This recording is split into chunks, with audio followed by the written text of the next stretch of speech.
ও বাড়ি নিয়ে আমার ওইদিকে নিয়ে আমার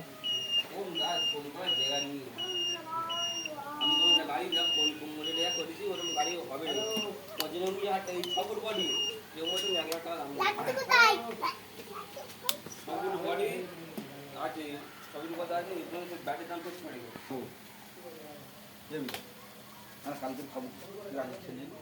কালকে খাবো সব লাড্ডু সব ওই বালি ফেলবে। দাদা আমি খুলে দিই আমার কাছে আয় ও খুলে দাও খুলে দাও খুলে দাও আগে একটা ব্যাটে কাট খালি গাড়ি কাট দুটোর আগে একটা খেয়ে শেষ কথা 10টা বাজে আর পুলিশের চাপ বুঝলে দাদা এবার বলতে মামা বলতে এইখানে রাত্রিবেলায় তাহলে তো বারণ করে দিচ্ছি যে